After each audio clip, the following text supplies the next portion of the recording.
Como podemos ver en esta pantalla, al final de nuestra pantalla tendremos las opciones que serán reacciones. Dentro de este icono podremos encontrar la opción de levantar nuestra mano en el caso de que necesitemos realizar alguna participación.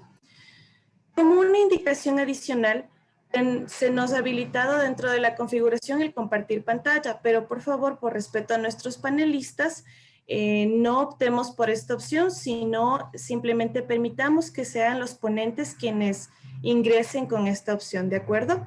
También tendremos el apartado de chat, que veo que alguno de ustedes ya lo ha utilizado.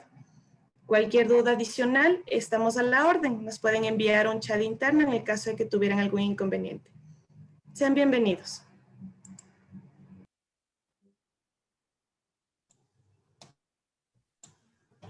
Gracias, María Eugenia. Patricia. Buenos días. Tengo el gusto de darles la bienvenida al tercer taller La ciudad en los procesos constituyentes en América Latina desde una óptica comparada. Mencionando breves antecedentes, inicio señalando que después de diferentes experiencias constitucionales en América Latina, saliendo de las dictaduras militares o instalando el dogma neoliberal o desde posiciones nacionalistas de izquierda, ahora en Chile, en Perú, en Guatemala y con interés en toda la región, se abre una nueva generación de procesos constituyentes en respuesta a demandas sociales. Gran parte del debate actual se centra en la elección de la convención y en las demandas más apremiantes por parte de la mayoría de la población. Entre otros, el cuestionamiento al Estado subsidiario, al centralismo y a la corrupción, al agotamiento del sistema privado de salud, la educación, la seguridad social, el acceso a la vivienda, así como la privatización del agua y los temas ambientales. De las 8 sesiones desarrolladas en enero y febrero del año en curso, en el marco de este taller Constitucionalismo Urbano, se observa que la ciudad hasta ahora no ha sido considerada en los textos constitucionales de América Latina, o solo lo ha sido de forma tangencial. Ahora, con la importancia de la convivencia de las sociedades latinas en las ciudades del siglo XXI, la era de la ciudad, tenemos el desafío de abordar la ciudad en el proceso político del momento constituyente en el texto constitucional. Este tercer taller de marzo de 2021 centra su debate y análisis sobre los temas de las ciudades capitales, las áreas metropolitanas, el ordenamiento territorial y sobre las tensiones que suelen darse entre las distintas entidades territoriales, sea entre el Estado y el gobierno local, la gobernanza del área metropolitana y un gobierno local, y entre distintos barrios dentro de la misma ciudad. La sesión de hoy, 18 de marzo, enfoca puntos de comparación sobre el estatus de las ciudades capitales en distintas formas de Estado, sea federal, descentralizado, unitario y variantes. Les presento a Paulina Savage, quien será moderadora de esta sesión. Paulina Savage, política chilena, trabajadora social vinculada durante la dictadura cívico-militar a los círculos de defensa de los derechos humanos. Fue subsecretaria de Bienes Nacionales y de Vivienda y Urbanismo y fue ministra de Vivienda y Urbanismo de 2014 a 2018. Bienvenida, Paulina, tienes la palabra. Muchas gracias, Patricia. Buenos días a todos y a todas. De verdad, esta es una oportunidad importante para compartir experiencias y, como bien ha dicho Patricia, estamos abordando el tema del constitucionalismo urbano desde una perspectiva general, intentando compartir aprendizajes, pero también abordando los desafíos de este momento tan crítico que estamos, donde la pandemia ha dejado en evidencia las precariedades de nuestros sistemas políticos, las inequidades de nuestra vida urbana y, por cierto, los desafíos que hoy día enfrentamos varios países de modificar nuestras cartas constitucionales. En el caso de Chile, el hablar hoy día sobre las ciudades capitales tiene una importancia adicional, y es que conjuntamente con el proceso constituyente estamos dando un primer paso de descentralización. Y va a coincidir el proceso de discusión de nuestra nueva Carta Fundamental, los consensos que logremos en esa materia, con el inicio del proceso de descentralización y la elección por primera vez de autoridades regionales. Entonces, cuando hablamos de las ciudades capitales, estamos hablando de una realidad muy particular, que es donde se concentra la vida urbana, pero también el poder político y un conjunto de actividades que hacen que la capital del país, ya sea de un país federal, un país descentralizado o un país unitario, tenga una particular complejidad, tanto desde el punto de vista de su gobernabilidad, pero también tenga mayores oportunidades y también mayores desafíos. Vamos a contar hoy día con la participación de 3 grandes expositores de 3 países que tienen larga data en los temas urbanos y que van a compartir con nosotros sus reflexiones y sus experiencias. Por una parte, Fernando Carrión, que ha sido un protagonista de estos eventos y de estos seminarios, arquitecto ecuatoriano, que ha desarrollado múltiples actividades durante largos 45 años en el campo de la academia, de las actividades culturales, administrativas y de las ciencias sociales. Ha editado más de 100 libros y es fundador y coordinador de la Red Interuniversitaria de Estudios Urbanos, que agrupa a 18 universidades, la red CIVITIC. Vamos a tener también acá a Paul Bromberg, físico y político colombiano, profesor de Física y de Gobierno Urbano en la Universidad Nacional de Colombia, miembro fundador de la revista Razón Pública y alcalde de Bogotá en el año 1997. Y vamos a tener también la experiencia de México a través de Alejandro Encinas, que es economista y político mexicano. Fue secretario de Medio Ambiente, de Desarrollo Económico, de Gobierno y jefe de gobierno del Distrito Federal, diputado y senador al Congreso de la Unión y es subsecretario de Derechos Humanos, Migración y Población de México. Y vamos a tener el comentario de mi compatriota Claudio Rego, abogado y político chileno, que ha tenido de verdad una experiencia increíble en los temas de gobernanza, porque ha estado en los distintos poderes del Estado. Fue alcalde de una comuna importante de la región metropolitana, que es la comuna de Peñalolén, fue ministro de Vivienda y Urbanismo, ejerció el cargo de intendente de la región metropolitana y hoy día está postulando al cargo de gobernador regional de la región metropolitana, que sería, ya como lo hemos dicho, el primer gobernador de nuestra ciudad capital y el área metropolitana de Santiago. Por lo tanto, tenemos aquí en este panel personas que tienen mucha experiencia, mucho que compartir y de las cuales tenemos mucho que aprender. Vamos entonces a partir con los 15 a 20 minutos iniciales de Fernando Carrión. Fernando, 2 minutos antes te digo para que vayamos apretando el tiempo y tengamos oportunidad de todos. Y muchas gracias por estar todos aquí hoy día en este debate. Muchísimas gracias, Paulina, por la presentación y un saludo cordial a todos y a todas que se encuentran en esta sala. Lo que voy a presentar lo he titulado Capitalidad y Autonomía, tema constitucional olvidado en América Latina. Y me parece que es un tema absolutamente relevante para una discusión como la que estamos planteando. A manera de introducción, lo que debería señalar es que muy poco se ha debatido y se ha estudiado lo que significan las ciudades capitales en América Latina, porque hemos tenido como elementos dominantes dos temas. Uno, lo que es la primacía urbana, que no es otra cosa más que la relación de la ciudad más grande respecto a las otras ciudades, que se inscribe en la lógica de la jerarquía de ciudades. Y esto ha conducido a las discusiones, a las investigaciones de las ciudades grandes, las ciudades medias, las ciudades pequeñas, etcétera. Pero nunca estuvo presente el sentido de capital. Y el otro que probablemente ahora tiene más peso es el de la metropolización, que no es otra cosa más que el vínculo de la ciudad nuclear con su región inmediata a partir de cuestiones económicas, de transporte, de cultura, etcétera, pero donde tampoco está presente el tema de la capital y de la capitalidad. Y claro, son las ciudades más grandes las que existen. Esto lo que nos demuestra es que ha sido bastante poco trabajado la relación entre Estado y ciudad capital. En otras palabras, el tema de la capitalidad y el tema de la autonomía que han estado más bien fuera. Para provocar el debate político en esta ocasión, voy a tratar básicamente cuatro puntos. Uno, primero, los tipos de Estado, que algo planteó Patricia en su presentación inicial, que existen en América Latina. El segundo, entrar en esta discusión que me parece que es clave de autonomía y capitalidad, que terminan siendo factores determinantes en lo que es una ciudad capital.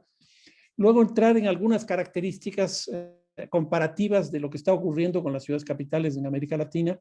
Y lo interesante es que desde más o menos la década de los años 90, en general en la región, empieza a verse el tema de la autonomía como un tema específico de las ciudades capitales, porque es donde más complejidad existe. Y bueno, finalmente, lo que podrían ser algunas conclusiones. Son estas cuatro ideas. Empiezo la primera con tipos de Estado. En América Latina, en general, predominan dos tipos de Estado. Uno, podríamos llamarlo el Estado unitario, donde está Colombia, Perú, Chile, Ecuador, Bolivia, etcétera. Y el otro que son los países federales, donde obviamente son los más grandes de América Latina, como el caso de Brasil, el caso de México y el caso de Argentina. Pero en este siglo, de lo que he estado revisando un poco las discusiones sobre los temas constitucionales en América Latina, daría la impresión que estaría empezando a aparecer uno nuevo, un tercero. Frente al unitario y el federal aparecería el Estado autonómico. Y que me parece que es algo muy interesante porque proviene de la experiencia española en las nuevas constituciones. Y yo creo que aquí básicamente son dos.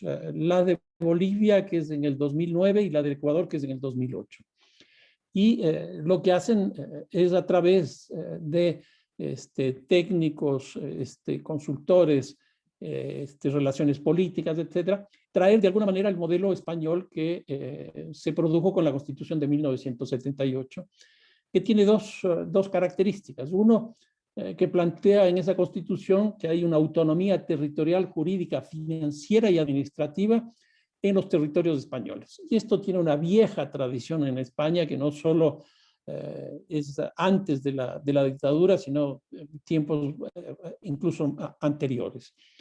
Pero con la salida de la dictadura justamente en el año 78, con la transición, esto entra con mucho más fuerza y por las características de España, que tiene, países adentro, como el País Vasco, Cataluña, etcétera, etcétera, y que se expresan como comunidades autonómicas. Y entonces, ahí lo que se plantea es que esta autonomía territorial se expresaría por lo menos en tres niveles explícitos. Uno, las autonomías autonómicas, que son las autonomías regionales. Segundo, las provincias o provinciales. Y en tercer lugar, los municipios. Y lo que es interesante es que no hay una norma general para estas tres instancias territoriales, sino que hay mucha simetría. En otras palabras, la Comunidad de Madrid con la Comunidad de Cataluña tienen normas totalmente distintas. Y eso lo permite la Constitución. Es decir, desde la Constitución española se reconoce la simetría. Entonces, yo creo que esto llegó a América Latina, básicamente a Bolivia y Ecuador, y aquí entró desde dos perspectivas. Una desde el tema de lo plurinacional, que en eso se acerca mucho a España, y desde la perspectiva del autogobierno de ciertos territorios. Y entonces, aquí, ¿qué es lo que ocurre? Que esto de lo plurinacional y lo autonómico se convierten en los principios básicos de la construcción de los territorios dentro de las dos constituciones, la de Bolivia y la de Ecuador. Me parece que ahí hay elementos interesantes para una cuestión de este tipo. La segunda idea, capitalidad y autonomía. Por un lado, hay un gran cambio de estos conceptos y vamos a ver cómo. Son cambios históricos. Y por otro lado, lo uno sin lo otro no pueden entenderse. La autonomía es respecto a la presencia estatal, es decir, a la capitalidad que se expresa en un territorio. Aquí parto señalando una tesis de Saskia Sassen, que ella señala que hay tres actores a nivel global este rato, en el mundo, en el planeta, que es el Estado en crisis, en descomposición por los procesos de reforma, la propia reforma del Estado y algunos otros elementos más. la presencia con una fuerza impresionante de las corporaciones globales en términos económicos, y en tercer lugar el Estado. En otras palabras, según Saskia Sassen, hoy día el protagonismo del Estado es muy fuerte, no solo por la población, no solo por la economía que tiene, sino porque ya tiene una expresión política fuerte. Y en esto, principalmente las ciudades más grandes y las ciudades que se encuentran, bueno, las más grandes, pongamos el caso de San Pablo, Ciudad de México, Buenos Aires, etcétera, pero también algunas ciudades que se ubican estratégicamente y que no son muy grandes. Pongamos el caso de Panamá, por ejemplo, o qué sé yo, Monterrey en México y así sucesivamente. Entonces, estos tres actores globales están en un proceso de transformación brutal. Primero, el caso del Estado. Los estados están cambiando, producto, como decía, de la reforma del Estado. El tema de desregulación es clave, es decir, todo el proceso de privatización, el ajuste, ni se diga, la descentralización también y la apertura internacional. Son cuatro elementos absolutamente claves de la reforma del Estado que modifican el Estado. Y si nosotros entendemos que la capitalidad es una presencia del Estado, el cambio del Estado implica un cambio de la capitalidad. En segundo lugar, producto de esto mismo, no solo que cambian los estados, sino que está cambiando el modelo de acumulación. Y en esto el peso de mercado ha entrado con mucha fuerza a través, como decíamos, de las corporaciones globales en el ciberespacio. En otras palabras, todo el proceso de plataformización que estamos viviendo, como es el caso de Uber, Amazon, Google, bueno, es ese conjunto de plataformas que hoy día existen y que van por encima incluso de los estados nacionales. ¿Por qué? Porque son globales y porque son privadas. Y eso produce una restricción de la presencia del Estado en los territorios, en las capitales, porque emerge este nuevo actor, llamémoslo así. Por eso es que las ciudades están cambiando y cambian, yo diría, desde el siglo pasado para acá, de una ciudad nuclear que se desarrollaba en un territorio y en el marco de un Estado. Una ciudad, un territorio y un Estado. Y lo que estamos viviendo hoy día es una cosa totalmente distinta. Es una ciudad-región, porque hoy día ya no se urbaniza en ciudades, sino se urbaniza en regiones, que es pluriestatal, es decir, ya no depende de un Estado, sino depende de varios estados, porque son ciudades globales. Y la otra cosa que es muy importante es que ya no dependen solo del Estado, sino también del mercado. Esto hace que las capitales cambien sustancialmente. La capitalidad hoy día ya no depende exclusivamente del Estado. Y aquí les pongo un ejemplo muy interesante que es Amazon, que en los Estados Unidos hace un par de años hizo un concurso para establecer una sede alterna a la que tienen en Seattle. Hizo un concurso, participaron 200 ciudades de los Estados Unidos. Y lo que ofrecía Amazon era básicamente una inversión considerable, generación de empleo importante y de vínculos nacionales e internacionales.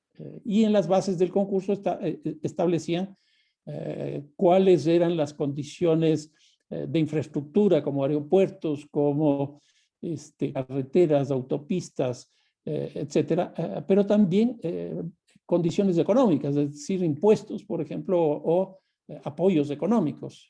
Y se ofrecieron aeropuertos, se ofrecieron helipuertos, etcétera, etcétera. ¿Qué es lo que ocurre? Ahí se estaba discutiendo la capitalidad de una empresa, ya no en Seattle, sino en otra. Y fue muy interesante. Y este rato Amazon tiene la información clasificada más fuerte que los propios Estados Unidos, porque tiene la información de 200 ciudades. Y entonces ahí, en esa nueva capitalidad, obviamente que la discusión de la autonomía termina siendo un elemento decidor. Veamos algunas características de la capitalidad y de la autonomía. La capitalidad no es otra cosa más que la presencia, la proximidad del Estado y de estas empresas, mientras la autonomía es lo contrario, la distancia. Y aquí viene una cosa que es muy importante. Nosotros hemos discutido la autonomía en términos generales en América Latina, pero no hemos discutido la autonomía de las ciudades capitales, donde está con mayor presencia y proximidad del Estado. Por eso es que la capitalidad introduce una particularidad en la ciudad capital alrededor del tema de la autonomía. Y por eso tiene que ser discutida de una forma distinta. No es igual. ¿Qué es una capitalidad? En términos tradicionales y entendido como la ciudad sede del Estado, la cabeza, la cabecera, capitis, etcétera, del Estado en el territorio. ¿Qué es lo que se entiende como autonomía? Y este es simplemente lo que dice el diccionario de la Real Academia de la Lengua. Potestad que dentro de un Estado tienen municipios, provincias, regiones u otras entidades para regirse mediante normas y órganos de gobierno propios. En otras palabras, la autonomía es una relación de dependencia dentro de un Estado. A diferencia de, por ejemplo, todas las discusiones que se están teniendo hoy día en Cataluña. Ahí está presente lo que es autonomía, es decir, dependencia del Estado español, pero también está la independencia, es decir, la creación de una autonomía, pero autonomía, una soberanía o una independencia. Y eso no es autonomía, es una cosa totalmente distinta. ¿Qué es lo que ocurre antes en términos de la capitalidad? Es que simplemente era el despliegue de los aparatos estatales en la ciudad. Era un solo Estado, ahora son varios Estados, y era solo el Estado, ahora es el mercado. Y entonces eso es muy claro por la presencia de varios Estados, por la globalización que introduce esto, y también la presencia de lo que veíamos hace un rato, las corporaciones globales con alta tecnología. Entonces aquí viene una pregunta. ¿La capital tiene autonomía? Sin duda que sí, pero es una autonomía totalmente especial a la que existe en los otros territorios de nuestros países. ¿Y por qué? Porque esta autonomía tiene que regular los distintos niveles del Estado. Por ejemplo, Ciudad de México. Ciudad de México, el área metropolitana de México, más bien dicho. Tenemos la Ciudad de México que tiene alrededor de 9 millones de habitantes, pero sobre el área metropolitana están 4 estados y tiene una cantidad muy grande de municipios. Entonces, eso tiene que regular respecto del Estado, pero también tiene que regular respecto a la economía. Porque, siguiendo con el ejemplo, en Ciudad de México y en México, están presentes las corporaciones de estas globales con una fuerza impresionante. En otras palabras, la capital, que debe tener una autonomía, tiene que regirse a partir no de una sola relación con el Estado central, sino con varias autonomías yuxtapuestas de carácter público y privado. Y siguiendo nuevamente con el caso de México, con una autonomía intraurbana, intralocal, porque Ciudad de México tiene 16 alcaldías. Y estas 16 alcaldías, que antes eran delegaciones, y incluso el nombre de delegación era una delegación del poder de jefe de gobierno hacia estas 16. Hoy día ya no es eso así. Hoy día son alcaldías autónomas. Entonces, es complicado porque aquí el sistema de autonomías está yuxtapuesto entre lo público, que tiene varios niveles, y lo privado, que también tiene varios niveles. ¿Qué es lo que nosotros vemos? Y esta es la tercera idea, con respecto ya explícitamente a las ciudades capitales. Que hay una especificidad de la autonomía en cada una de estas capitales y que se ha construido en estos últimos años, yo diría en estos últimos 30 años, en 2 momentos específicos. Uno en la década de los años 90, que es muy interesante porque en la década de los años 90, incluso antes, en la década de los años 80, lo que teníamos en América Latina era que solo 7 países de América Latina elegían autoridades locales. La mayoría fueron, se introdujo esta lógica en el año, a mediados de la década de los años 80, y eso produjo una presencia política de los territorios en su relación con el gobierno nacional. Y fue el momento en que se construyó en América Latina, el momento histórico que se construyó en América Latina, los poderes locales. Porque ya había una representación de los territorios confrontado con los gobiernos nacionales. Entonces, en los años 90, lo que ocurre en términos de las capitales es que buscan una especificidad, y eso me parece claro, y eso tendría que estar en las constituciones.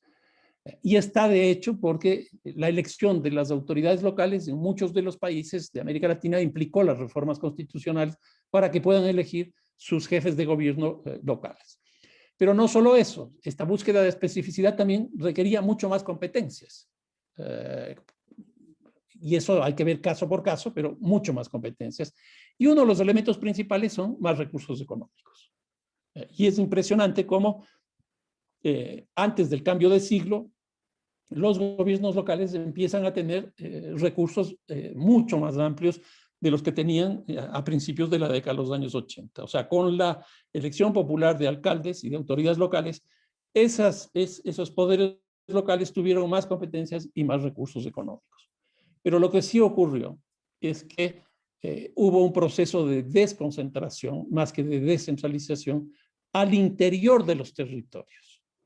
Y lo que se tuvo fueron administraciones dependientes. ¿Qué es lo que pasa en la primera década de este siglo? Pues hay un cambio sustancial. Aquí ya no es descentralización, ya no es desconcentración, sino descentralización. Y tenemos ya el impacto de la elección popular de las autoridades locales, que además introducen la descentralización al interior de las unidades administrativas territoriales. En otras palabras, hay elección popular de autoridades intralocales. Con el ejemplo de México queda claramente explicitado.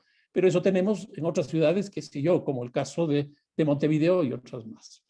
Y lo interesante de esto es que esta descentralización o este fortalecimiento de la autonomía de las capitales, lo que produce es que haya una caja común en términos económicos que redistribuye territorialmente. Por ejemplo, eso en Santiago no existe. O sea, cada comuna tiene sus propios recursos y eso lo que tiende a ocurrir es que las disparidades, las desigualdades se incrementan. En estos procesos de principios de este siglo, de esta primera década del siglo, sí empieza a aparecer una caja común de redistribución, que en otras palabras, en muchos casos se expresa como solidaridad. 2 minutos. Y aquí aparecen dos definiciones que a mí me parecen claves y que en esto yo, he trabajado un poco más. Es que hay que diferenciar el derecho de la ciudad. Y el derecho de la ciudad no es otra cosa más que la autonomía. Y por eso es que tenemos que dotarle a la ciudad de autonomía. Y esa es la búsqueda del derecho que tenemos.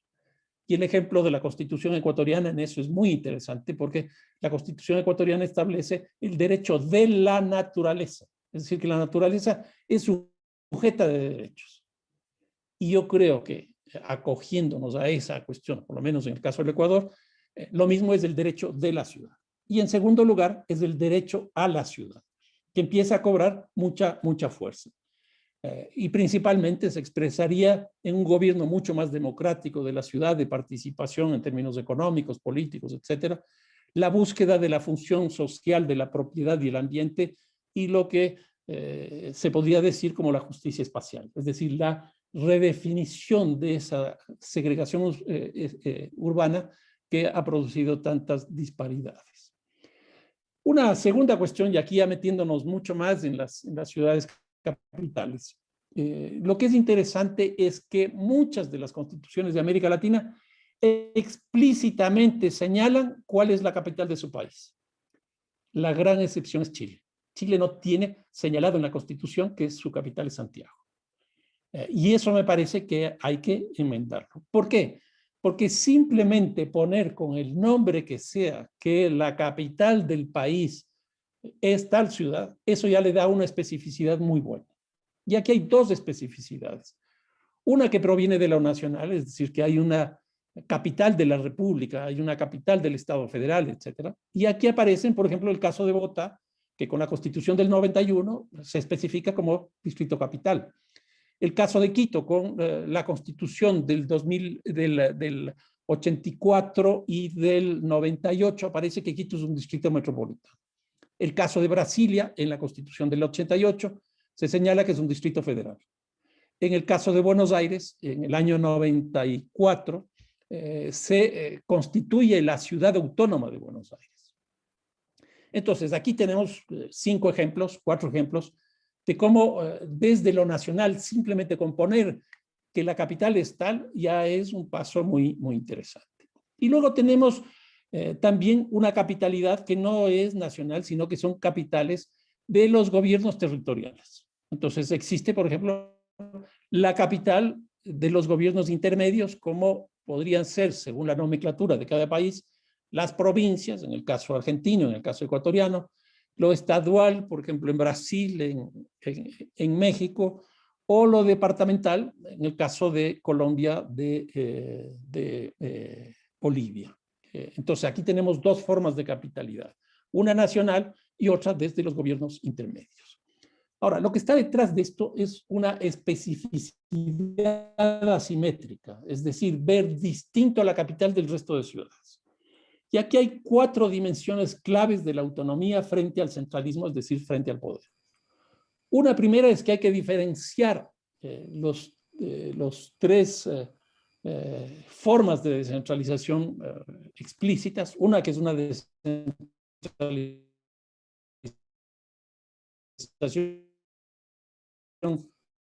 horizontal clásico, el judicial. ¿Por qué? Porque lo que nosotros hemos estado viviendo en estas últimas constituciones es una presencia muy fuerte del presidencialismo y se necesitan los contrapoderes. La descentralización no es otra cosa más que la búsqueda de equilibrios. Entonces, por un lado es horizontal, por otro lado también es vertical, en el sentido de que hay que diferenciar por los niveles territoriales, esta idea de los estados autonómicos, y en tercer lugar, lo territorial. ¿Y por qué? Porque algunas investigaciones que he tenido la oportunidad de ver es que, por ejemplo, en temas económicos, los municipios o los gobiernos locales están recibiendo mucho más recursos, pero eso no se está distribuyendo en el territorio porque las ciudades capitales siguen creciendo. Un minuto, Fernando. Uy, ay, ay. Bueno, después viene la descentralización, la desconcentración y el descentramiento. En términos de descentralización es la transferencia del poder, la desconcentración es la delegación del poder y el descentramiento es la privatización. Y en eso, bueno, Chile tiene mucho peso. Luego veamos qué es lo que ocurre al interior de las capitales. Y aquí ya no es solo la Constitución, sino las leyes secundarias que aparecen. Entonces, por ejemplo, Quito lo que hace es, en el año 93, establece una ley nacional para constituir un cantón especial que se llama Distrito Metropolitano. Montevideo se constituye en una provincia y es la ley de descentralización del 2010 que le permite pasar de 18 entidades administrativas dependientes a 8 electas popularmente. Y luego se tiene ya no de instrumentos jurídicos nacionales, sino locales, que son actos de soberanía local muy fuertes. Y ahí está el caso de Ciudad de México, que a mí me parece que es el caso más interesante de América Latina, con la aprobación que hicieron de la Constitución en el año 2017 y la puesta en vigencia en el 2018. Y está el caso de Quito, que está construyendo su Estatuto de Autonomía, pero todavía no lo termina. Con esto, que haya una mayor proximidad, representación y participación de los territorios en los gobiernos de las capitales. Y entonces, aquí tenemos 2 formas intralocales, el uno la descentralización en México, que es lo que decía, de las 16 delegaciones a 16 municipios, el caso de Montevideo, que pasa de 18 a 8, el caso de Lima, que tiene 43. Y de desconcentración, que estaría el caso de Bogotá con 20, Quito con 8, La Paz con 9, Asunción con 6. Y lo que tenemos, por otro lado, es la necesidad de una reconstitución que se está planteando este rato. Santiago con la elección del gobernador, el caso de Caracas, que es un proceso inverso de pérdida de autonomía, donde hay un alcalde metropolitano o mayor que es delegado del Ejecutivo y antes era electo popularmente. Y el tercer caso, que me parece muy interesante, es la ciudad de San Salvador, donde 11 municipios constituyen una oficina de planificación del área metropolitana de San Salvador y una corporación de gobierno donde están representados los alcaldes de los 12 municipios. Y termino con las conclusiones. Yo creo que la Constitución debe aludir de forma clara la existencia de una capital de la República con el nombre que sea, porque eso da la posibilidad de que posteriormente se pueda entrar en procesos interesantes. Es absolutamente necesario establecer el carácter de la autonomía territorial. Esta idea del Estado autonómico como una tercera vía. Es importante abrir la posibilidad de que la capital se dote a sí mismo de su constitución o de su estatuto de autonomía. Y aquí básicamente lo que tendría que tener es democratización, mayores recursos económicos, mayores competencias. Y esto básicamente para tener una mayor capacidad de regulación autónoma frente a la economía global. Muchísimas gracias. Muchísimas gracias, Fernando. De verdad, muy, muy potente estas distinciones y estos conceptos que has aportado a la discusión. y esta propuesta final. Vamos entonces ahora con la exposición de Paul Bromberg, que ya como lo señalamos, físico y político colombiano, y tiene una gran experiencia porque fue alcalde de Bogotá en el año 1997. Adelante, Paul. Te aviso cuando queden 2 minutos.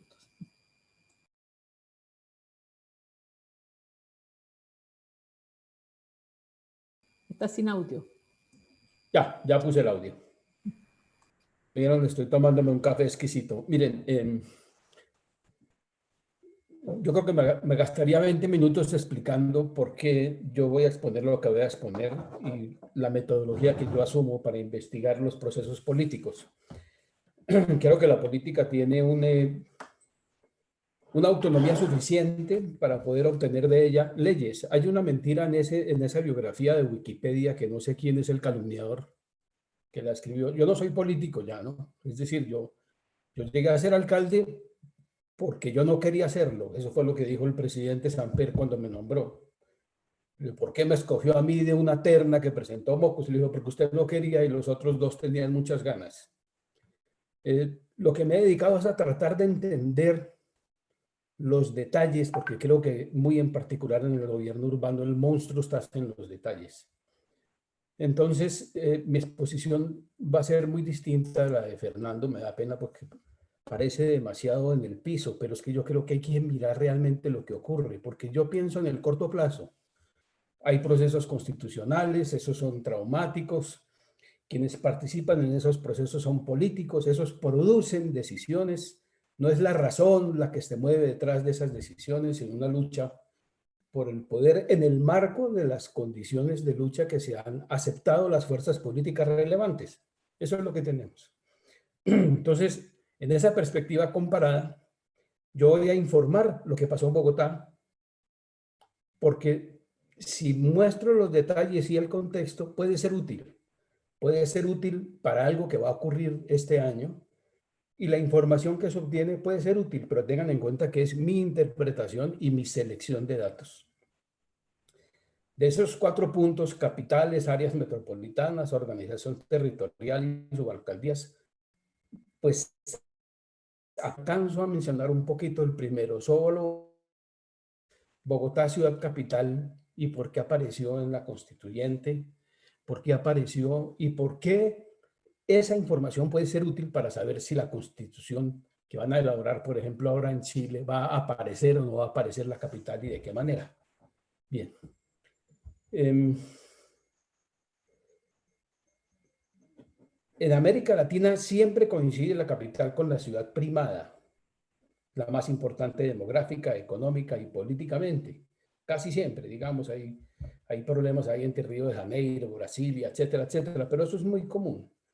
Así que la relación entre esa ciudad capital y el nivel nacional y regional cercano siempre ha sido muy conflictivo y seguirá siéndolo.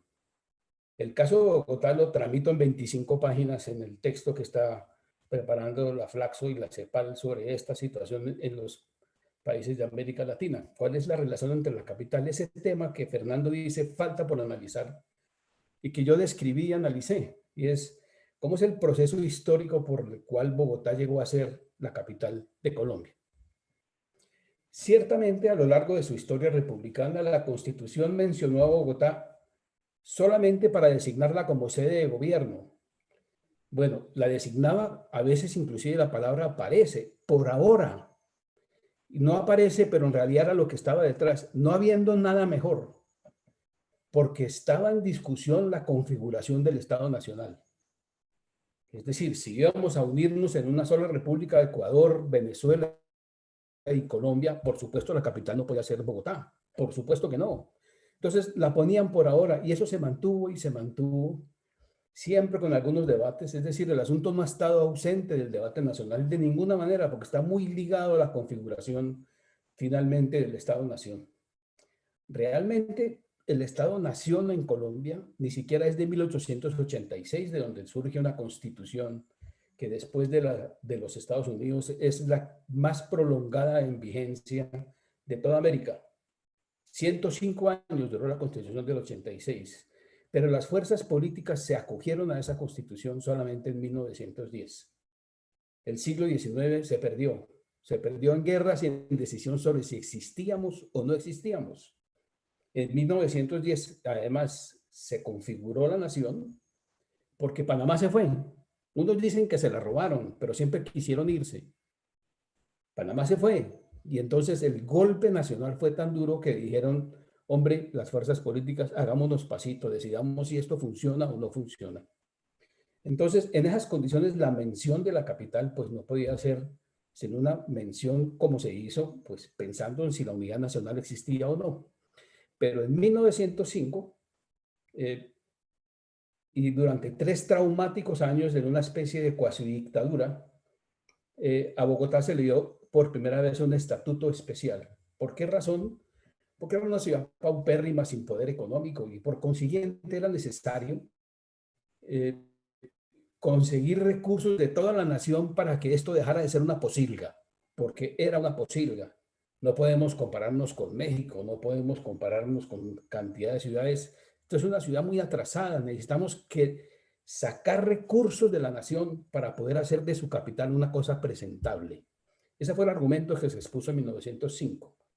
Bueno, pero eso no duró nada. A ese presidente lo sacaron muy rápidamente. Era un presidente que se otorgó facultades especiales, pero al fin y al cabo ha sido elegido. Y luego otra vez en 1954 se volvió nuevamente a decir que Bogotá efectivamente tendrá un régimen especial. Nuevamente bajo una dictadura. Esto no puede pasarse por alto. Solamente se logró un estatuto especial para la ciudad en dictaduras, nunca por el Congreso, ni por asambleas constituyentes. Y eso vale la pena estudiarlo. ¿Por qué pasó eso así? Bien, cierto, cuando pasó algo muy extraño además, en 1954 un dictador hace la ley que crea el distrito especial y luego lo sacan en 1957 y derogan casi todo lo que el dictador hizo durante su periodo, menos una cosa, el distrito especial. Ese distrito especial, mediante argumentos de realmente eran piruetas jurídicas, se mantuvo vigente hasta 1991. En ese momento la Constitución, en un detalle de fina elegancia, Fernando, no es más, un detalle de fina elegancia, lo llamaron distrito capital. Esto es todo, es un detalle de fina elegancia en un país que quiere gobernarse por palabras. Bueno, pero además la Constitución le dedicó explícitamente y expresamente 6 artículos. ¿Por qué sí? ¿Por qué ahora sí? ¿Y por qué se logró? ¿Y qué se logró? Yo digo que se logró por el carácter específico de nuestra Asamblea Nacional Constituyente, que es muy interesante y es diferente de otras. Por una parte, nuestra Constitución no surgió de una pugna de fuerzas hegemónicas que llegaran a un acuerdo, realmente no. Lo que no hubo precisamente en la Constituyente fue una fuerza hegemónica clara, fuerzas hegemónicas enfrentadas, discutiendo sobre lo que debía estar en la Constitución. Lo que hubo fue tendencias ideológicas, nubes ideológicas que efectivamente estaban enfrentadas y que podríamos llamar que una era neoliberal, que es un término que a mí me parece muy laxo, muy general para describir, y que produjo, por ejemplo, un artículo como la independencia del Banco Central y la concentración de la actividad del Banco Central en la protección de la moneda. Es renovadora, no la llamo progresista porque eso ahora tiene nombre político, sino yo llamaría renovadora, quería algo diferente. Esas dos fuerzas estaban enfrentadas, pero debido al talante de lo que fue la Constitución a la época que vivíamos en Colombia, esas dos personalidades, una de las cuales fue secuestrada por la otra, y esa que fue secuestrada por la otra fue asesinada en 1995, que es Álvaro Gómez. Pero ellos dos lograron conseguir un acuerdo y es un pacto, todo cabe. Ese fue el pacto. Vamos a hacer una sola cosa. No vamos a producir una constitución hegemónica. Todo cabe. Siempre y cuando no exageren. Entonces usted lee la Constitución colombiana, que es súper extensa, precisamente porque todo cabe. Y es interesantísimo encontrar cómo un artículo tiene un inciso que niega el artículo mismo, el cuerpo del artículo. La decisión fue, mire, vamos a hacer unas nuevas reglas de configuración del poder político en Colombia, vamos a hacer una constitución donde todo cabe y de aquí en adelante nos vamos al Congreso. Y se fueron para el Congreso. Y más o menos el país que se armó es ese que tenemos ahí. Fue resultado de una convicción de las personas que lideraban la Asamblea de que la democracia es fundamentalmente negociación. Y negociaron. Negociaron que todo cabe, repito, mientras... Lo que sucede es que en ese pacto algunos constituyentes tenían su proyecto político fincado en Bogotá, como los otros, todos los que participan en esas elecciones tienen proyectos políticos y están fincados también en regiones, por supuesto. Como región, número de región, Bogotá es una, el resto de regiones son 30. No le van a aprobar jamás en una constituyente un régimen de privilegios a la capital, jamás. Usted puede intentarlo, pero no le va a pasar, no le va a pasar. Esa es mi teoría sobre cómo es que funcionan estos asuntos. Pero uno de estos constituyentes tenían su proyecto político fincado en Bogotá. Como estábamos en un espacio en donde todo cabe siempre y cuando no exagere, entonces le dijeron a los de Bogotá, listo, armen ustedes un pedacito de Bogotá y veamos si se lo aprueban. Bien, entonces así fue como personas que tenían intereses políticos centrados en Bogotá tuvieron autorización para meter 6 artículos en la Constitución. Bien, seguramente yo no he entrevistado a ninguno de ellos para decirle, fueron 6 porque algunos de esos son tan antitécnicos, o sea, tratan 3 temas distintos. Eso no es un artículo técnicamente elaborado. Lo que sucede es que si a usted le dicen, le metemos 6, pues yo meto algunos embuchados dentro de artículos ya existentes. Ok, metieron 6 artículos, de los cuales hemos tenido que reformar 4, porque esos artículos no daban poder especial a Bogotá, de ninguna manera, no le daban privilegios, ni ninguna otra actor político, su presencia, de su capacidad de gobierno en su correspondiente región, le va a dar a Bogotá atribuciones especiales, él no crea que su propia ciudad merece. No se la va a conceder. Y efectivamente no se la concedieron. Por consiguiente, los 6 artículos lo que hicieron, adelantar lo que generalmente debería caber por 80 artículos, no hace lo básico de una constitución, que es fijar los derechos y regular el poder político, las decisiones políticas que vendrán en adelante. Esta constitución de una vez legisló. Así que todo el que quiso poner su pedacito, pudo una vez poner su pedacito en muchos temas que deberían ser 6 artículos que tiene la constituyente, que tiene la Constitución colombiana. Sobre Bogotá voy a describir 4. Artículo 322. Una bestialidad. Cambiaron. Autorizado por los demás, Bogotá regresó al nombre que había sido repudiado por Bolívar en 1819. Lo había repudiado porque nos recordaba al odiado Real Madrid, digamos. Entonces regresamos al nombre colonial porque a un tipo se le ocurrió en la Constitución. 9 años después, enhorabuena, le volvimos a dar su puesto en el diccionario, de manera que está en la letra B. Nosotros nos volvimos a llamar Bogotá. No cambiamos de posición en las enciclopedias, pero fue necesario una reforma constitucional para cambiar una chifladura. El artículo también contiene una excursión legislativa, que es que Bogotá estará dividida en localidades. Esta condición no es una condición exclusiva de Bogotá, la tenían los demás municipios, pero lo llamaban comunas. Lo que sucedió es que argumentos de esos de filigrana jurídica, que a mí me parecen muy flojos, hicieron que cada vez que Bogotá aprobaba la división territorial, la Corte Suprema o el Consejo de Estado decía que no estaba autorizado porque Bogotá tenía un régimen especial y la subdivisión territorial estaba aprobada solo para los municipios. Esa es la razón por la cual este artículo contiene pues una solución para que no haya otra vez un abogado en un jurisperito, en una Corte Suprema de Justicia que le vuelva a quitar a Bogotá la atribución de tener esta condición. Entonces, por eso aparece allí. Bueno, ese es el artículo 322. El artículo 323 también la embarró. Se fijó para Bogotá porque era la opinión de alguno de los integrantes que el Consejo de Bogotá debería crecer a medida que creciera la población. En solo 10 años ya había crecido el Consejo de Bogotá un 20%. Y, por supuesto, sostener un consejo dándole las condiciones económicas para funcionar es muy costoso. Una reforma constitucional fue necesaria sin gran oposición de nadie para cambiar esto y fijarle un límite de 45 concejales. Bien, entonces también fue necesario modificar ese artículo que apareció en la Constitución. El artículo 324 es un artículo antitécnico que contiene dos temas diferentes.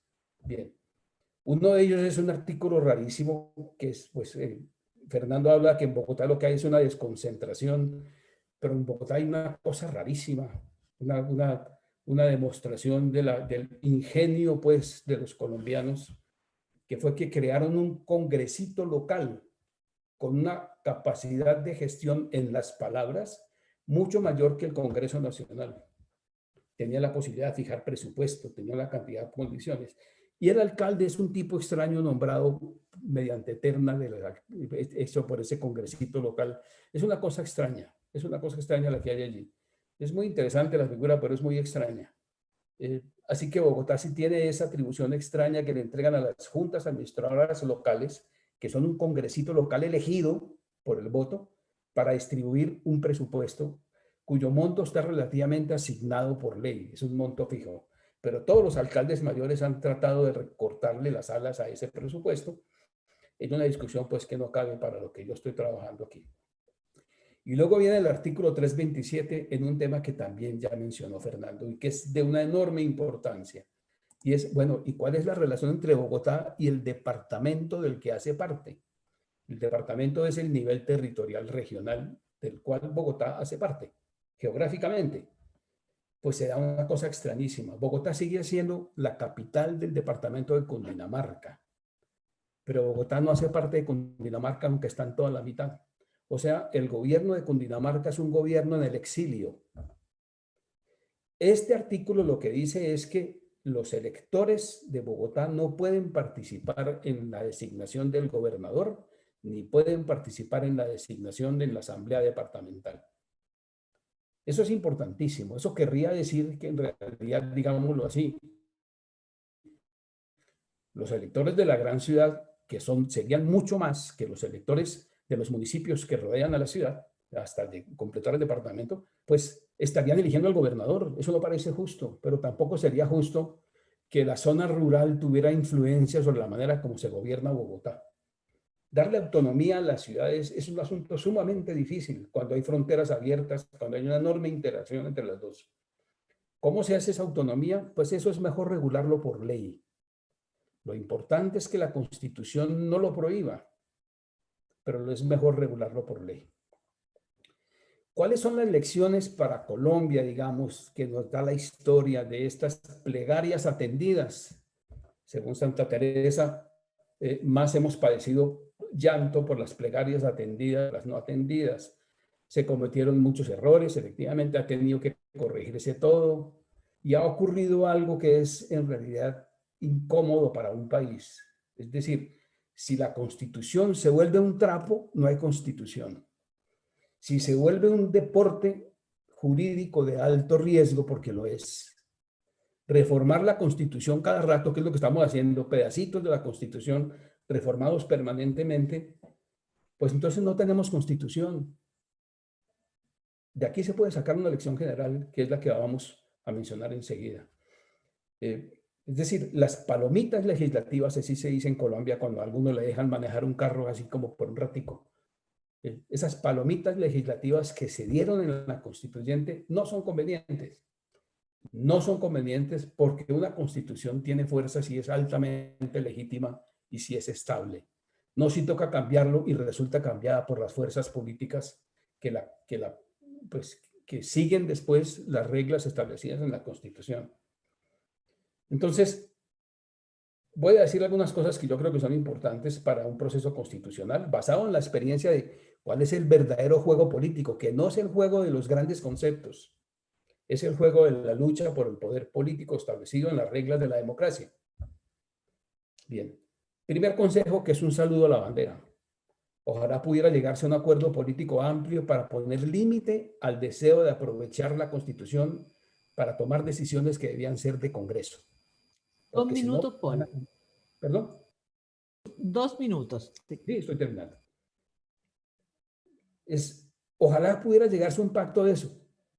No se puede llegar a un pacto diciendo que la Constitución no tenga más de 100 artículos, porque le van a hacer escoger un artículo y volver un artículo gruesísimo, entre otros como la Constitución de los Estados Unidos, que tiene 8 artículos, pero son larguísimos.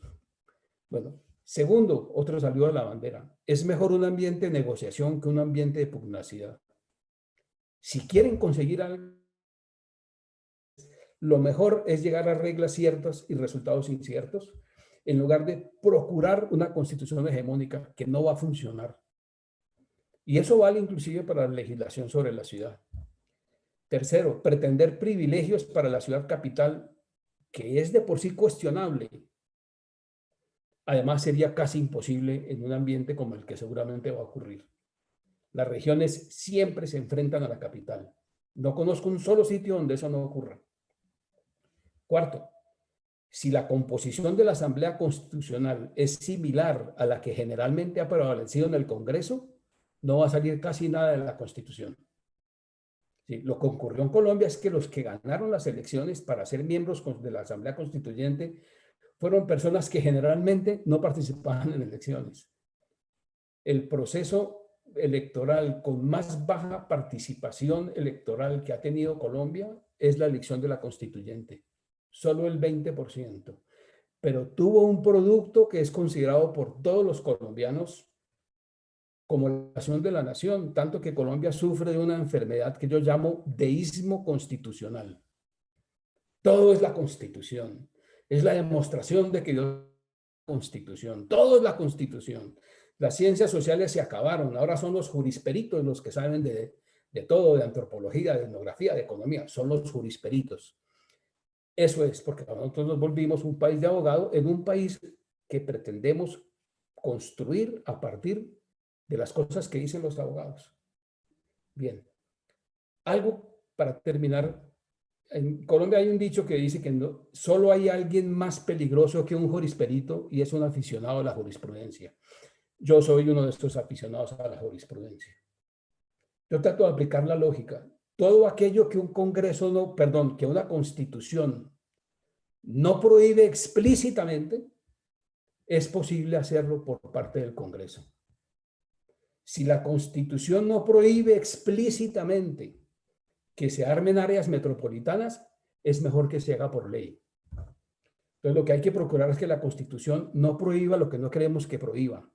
Por ejemplo, han logrado que la Constitución prohíba que Bogotá tenga área metropolitana con los municipios cercanos. Lo han logrado. ¿Quiénes lo han logrado? Los políticos regionales. Bogotá es la única ciudad de este país en que su verdadera autonomía tiene prohibido formar área metropolitana con los municipios. Le toca una cosa extrañísima, un área metropolitana con el departamento, con un departamento que tiene municipios que para llegar a Bogotá necesita andar por carreteables 14 horas, porque esto queda en la cordillera oriental, que es un desastre de cordillera, se la regalamos.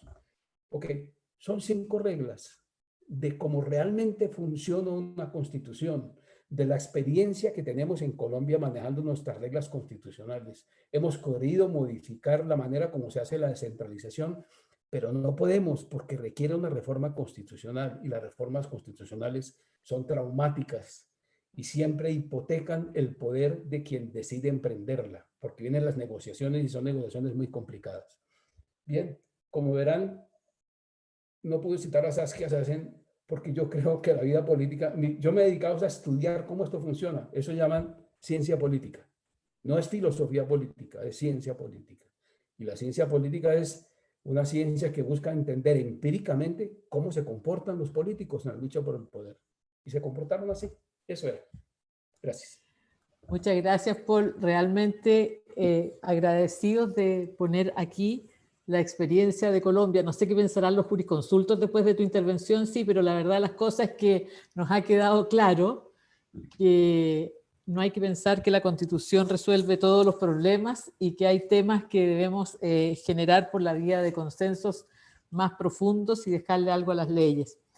Yo quiero decirles que vamos a tener que adaptarnos a las circunstancias. Estamos en tiempos en que todo es inestable y le quiero pedir todas las disculpas del caso a Alejandro Encinas.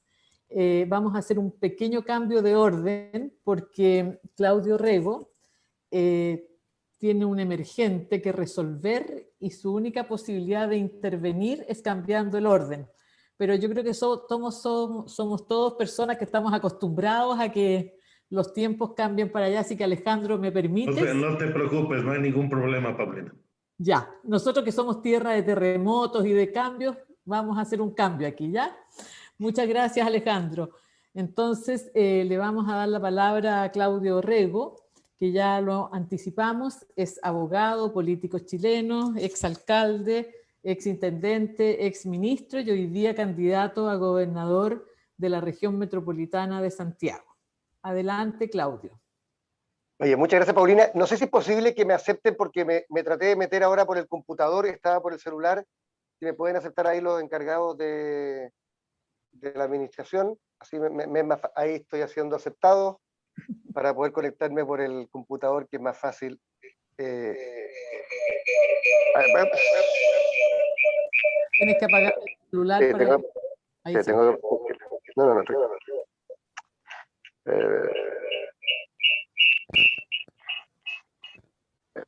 Tengo que apagar, tengo que salir de la reunión.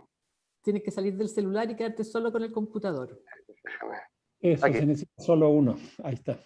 Ahí está. Ya. Ahí está. Ya. ¿Se escucha ahí o no? ¿Se escucha Sí, ahí?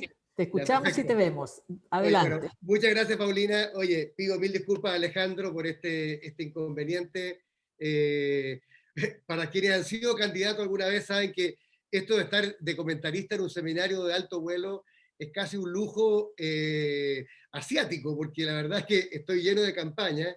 De hecho, andaba en terreno escuchando las presentaciones tanto de Fernando como de Paul. Y tengo algo, lamentablemente, a la 1:15, 1:20 que tengo que salir. Pero mira, gracias, Paulina, por este espacio. La verdad es que cuando me invitaron, una de las cosas que me pareció tan fascinante de este espacio sobre las ciudades capitales, sobre cómo se consagra esta distinción fantástica que hacía Fernando entre el derecho de la ciudad y el derecho a la ciudad, que me parece que son dos miradas que hemos discutido poco aquí en Chile, pero que además en el caso nuestro como país se hace en un momento muy expectante. No solamente por lo que decía la Paulina, gran amiga, además que aprovecho de saludar y compañera de tantas batallas, sino porque en paralelo estamos, por primera vez en la historia de nuestro país, eligiendo gobernadores regionales, y al mismo tiempo, como ustedes saben, en noviembre pasado, en un plebiscito histórico, tan histórico como aquel plebiscito del año 88, cuando derrotamos a Pinochet con un lápiz y un papel, bueno, el 80% de las y los chilenos decidimos tener una nueva constitución, que había sido modificada innumerables veces. Estoy hablando de la constitución hecha por Pinochet y aprobada fraudulentamente, pero que a pesar de todas las modificaciones que había tenido, siempre como estas constituciones de dictadores tienen enclaves autoritarios, hacía que una minoría del país tuviera un derecho de veto para cambiar cosas fundamentales que tenían que ver con la matriz, yo diría, neoliberal, autoritaria y centralista de nuestra Constitución. Entonces, se hace primero un acuerdo político a raíz del estallido social, cosa que ustedes conocen, se aprueba esta idea de una convención constituyente que además, muy interesantemente, se plantean dos alternativas, una que sea mixta, es decir, que sea la mitad compuesta por parlamentarios y la otra mitad elegida por la gente, se aprueba mayoritariamente que sea 100% elegida, pero además, como ustedes saben, y a Chile le corresponde este proceso constitucional en un momento también especial de la historia de la humanidad, donde el movimiento feminista ha tenido un rol súper protagónico, se logra algo también inédito en nuestra historia y en la historia de la humanidad, que es que la convención va a ser 100% paritaria, es decir, 50% de hombres y 50% de mujeres, lo que ya la hace un espacio muy interesante. Y además yo agregaría otro dato a propósito de la presentación de Paul, que me pareció muy interesante respecto de esta, yo diría, entusiasmo constitucional, por ponerlo de alguna manera, que es que la norma que convocó al plebiscito estableció una regla que dice que solo se pueden aprobar las normas de la nueva Constitución por 2/3 de los convencionales. Ahora, esto no es tan inédito, todas las convenciones constitucionales o asambleas constitucionales o comisiones han tenido quórum alto, pero en un país como Chile, donde siempre hemos tenido más o menos 3/3 de un tercio de derecha, un tercio de centro, centro-izquierda y otro centro más de izquierda, es claramente una invitación a lo que Paul llamaba esta necesidad de diálogo y de negociación y de no hacer probablemente una constitución excesivamente larga y prolífica en artículos que al final termina constitucionalizándolo todo, en vez de establecer, como son todas las constituciones modernas del mundo, una parte dogmática interesante, con una consagración de derechos y valores y principios, que rompa esta noción neoliberal del Estado subsidiario que tenemos en Chile y establezca de verdad las bases de un Estado social de derecho, descentralizado, plurinacional, con un conjunto de derechos entre los cuales está, espero, este derecho a la ciudad y a la vivienda, y también una parte orgánica que regule el poder en sus distintas dimensiones, pero que también establezca algo muy interesante en el caso de Chile, que tiene que ver con cuánto poder se va a distribuir a las regiones y a los municipios. Entonces, miren qué interesante. Se juntan en Chile la experiencia acumulada de todos los países de América Latina de distintos tipos de experimento constitucional. Aquí se ha hablado de que la idea no es tener una constitución demasiado laxa, sino que sea precisa. Además, hay un requerimiento político que tenemos que ponernos de acuerdo 2/3 de los chilenos y chilenas para efectos de poder aprobar este texto, que además después va a un plebiscito de salida. O sea, tenemos un plebiscito de entrada, que se ganó con un 80%, tenemos la elección de una convención constituyente, y después tenemos un plebiscito de salida que tiene que aprobar el texto. Y en paralelo, iniciamos por primera vez, probablemente Chile ha sido, no sé cuál otro ejemplo tendremos en América Latina, pero lejos el país más centralista de toda América Latina, en que cada milímetro de desconcentración fiscal o política ha sido, oye, una lucha de verdad titánica, y donde la reforma que la impulsó la presidenta Bachelet, donde tanto Paulina como yo fuimos colaboradores de la presidenta, surgió con muchas debilidades, porque había muchas fuerzas transversales, yo diría tanto del mundo político como también del mundo tecnocrático, de no querer transferir poder. Entonces, se hace esta descentralización política de elegir gobernadores en las 16 regiones del país, pero cuando llega el momento de decidir cuánto dinero se les va a transferir, hoy día el gasto regional es como el 10% del gasto público nacional, resulta que se deriva una ley que todavía no se dicta. O sea, estamos a un mes de la elección y todavía no se decide cuántos recursos van a tener, aparte de los que ya tenían los gobiernos regionales, que no era mucho.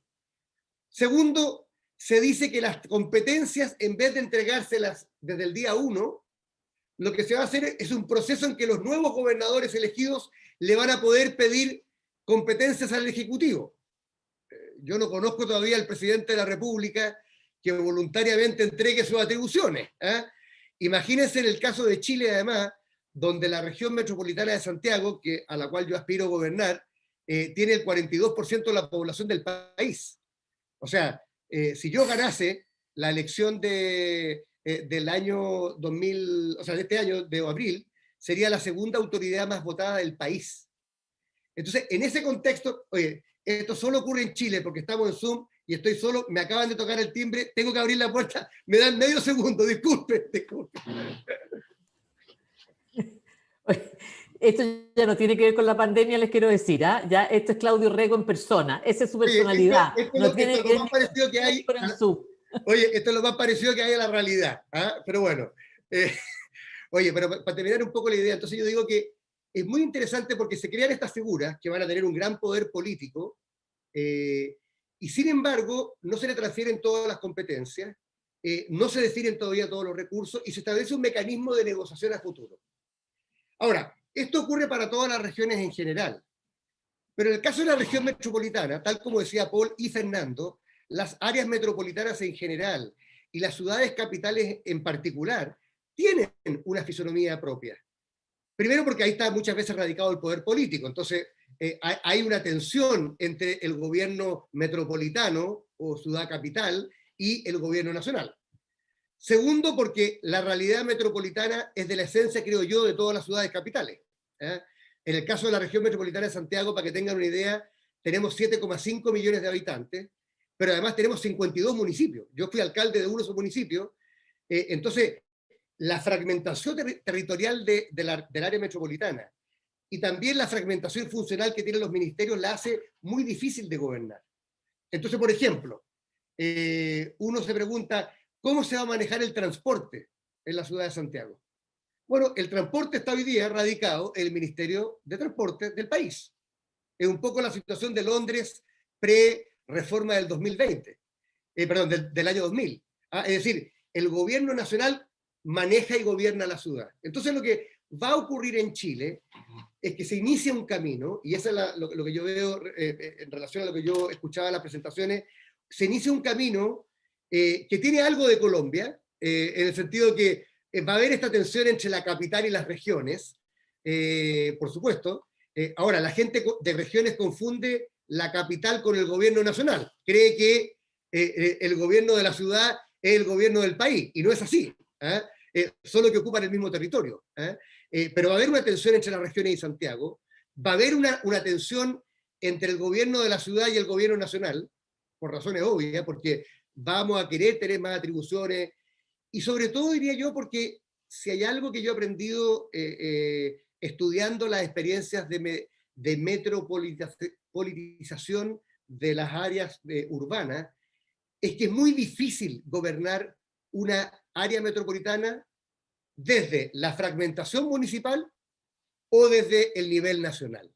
O sea, aquí se requiere de verdad un gobierno metropolitano. La OCDE lo ha dicho en todos sus estudios, las áreas metropolitanas con algún tipo de gobernanza son aquellas que crecen económicamente más y las que son más equitativas desde el punto de vista territorial.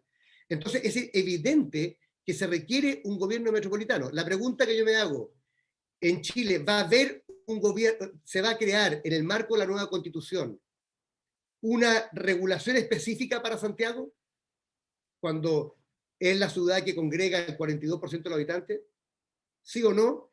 Yo lo creo difícil, por las mismas razones que decía Paul en el caso de Colombia. Porque nadie quiere entregarle un estatuto particular al caso de Paul. Lamentablemente, Alejandro, no te voy a escuchar, porque sí he seguido el caso de México, y en México sí se le dio un estatuto especial a Ciudad de México, que tiene sentido por el tamaño relativo que también que tiene Ciudad de México respecto del resto del país. Y la segunda pregunta que uno se hace es, ¿se va a crear gobiernos metropolitanos que vayan más allá de los gobiernos regionales? Porque ahí sí que no es solamente el caso Santiago, Valparaíso, Viña del Mar, Concepción y los alrededores, en fin, la zona sur de Santiago, de Chile también, Puerto Varas, Puerto Montt, etc. Entonces, yo creo que estamos en una transición constitucional en Chile, una transición política, porque vamos a tener nuevas figuras políticas, y también una transición de gobernanza, porque los gobernadores no van a ser la respuesta final. Yo creo que va a ser una respuesta intermedia. En el caso de las grandes ciudades y de las áreas metropolitanas, vamos a requerir mayor innovación institucional. Y la experiencia de América Latina, todo este recuento que nos daba Fernando al comienzo de lo que está pasando en distintos lugares de América Latina, va a ser muy interesante para el proceso que vamos a discutir en Chile. Ahora, y con esto termino para cumplirle con el compromiso, porque tengo mi otro compromiso. Lo que sí yo he aprendido, y creo que la experiencia chilena no ha sido buena porque de descentralización se viene hablando en Chile durante todo el siglo XX. Pero al final, cuando esto depende de los gobiernos de turno, siempre se es mezquino respecto a hasta dónde se llega con la descentralización, tanto fiscal como política. Yo sí creo que el tema fiscal tiene que quedar regulado en la nueva Constitución.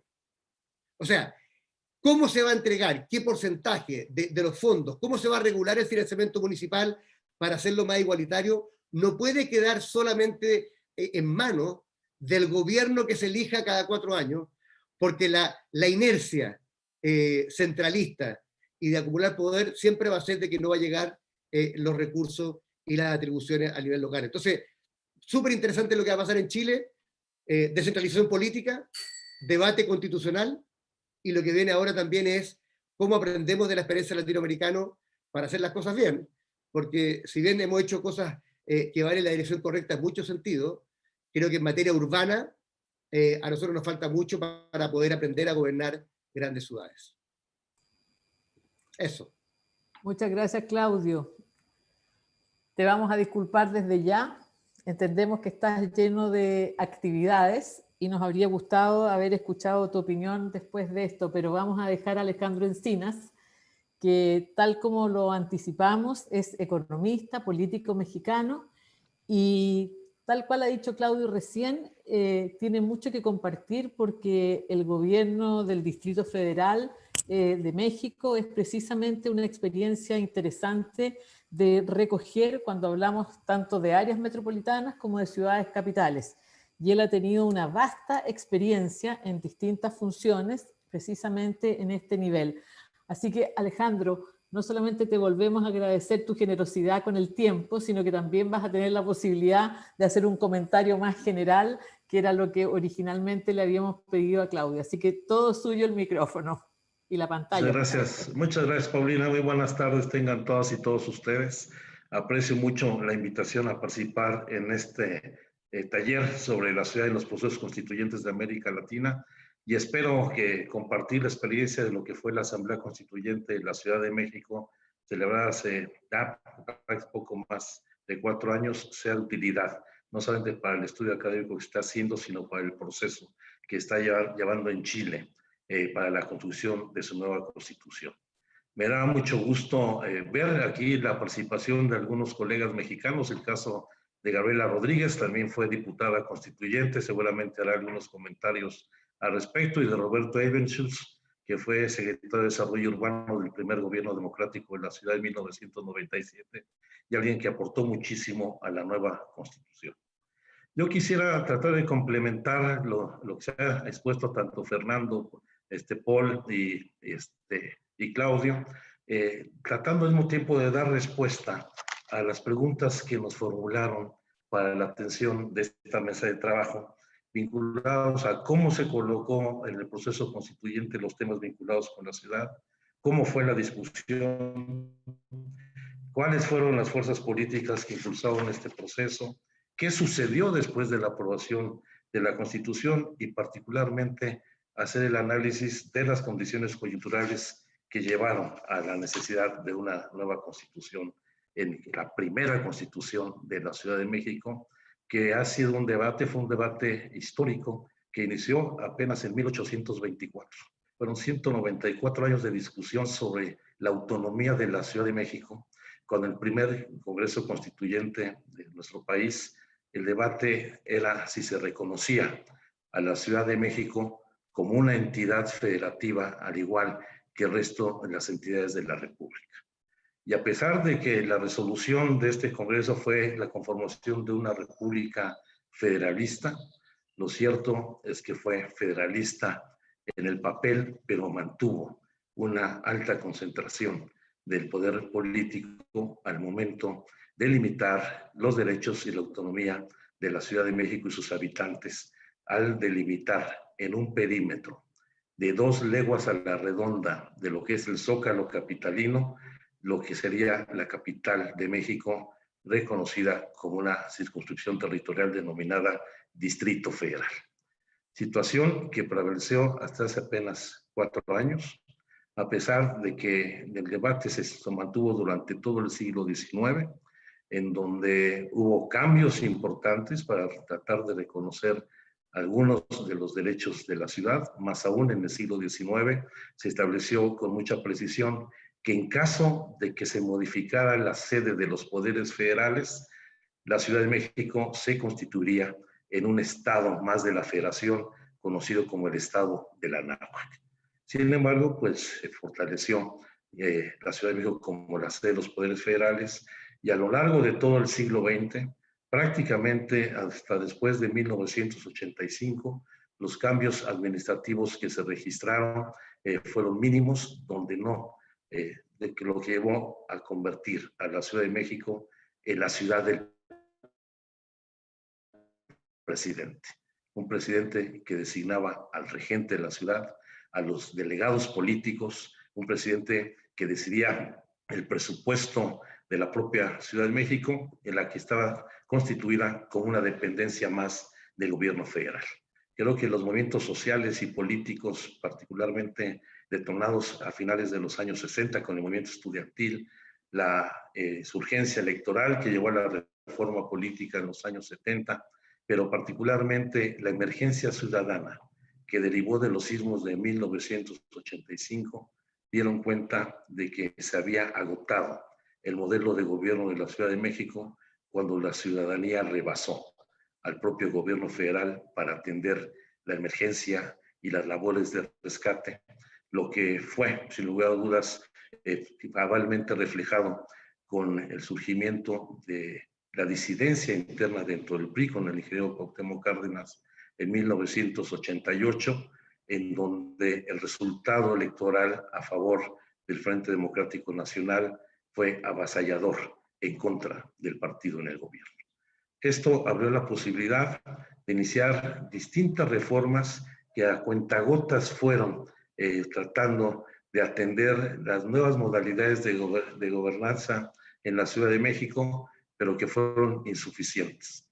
La creación en 1989 de una Asamblea de Representantes del Distrito Federal que no tenía competencias para emitir leyes, sino bandos y reglamentos, hasta que después del surgimiento del movimiento zapatista en 1994 y la gravísima crisis política que vivimos en el país, se dieron las condiciones para una apertura que permitió que en el año de 1997, por primera vez, los habitantes de la Ciudad de México eligieran a sus gobernantes en la figura de un jefe de gobierno que, sin tener las mismas facultades y competencias de un gobernador de los estados, sería por primera vez electo y tendría facultades limitadas, como el hecho de que el nombramiento, por ejemplo, del Procurador de Justicia de la Ciudad de México, del Secretario de Seguridad Pública, debería ser convalidado por el Presidente de la República,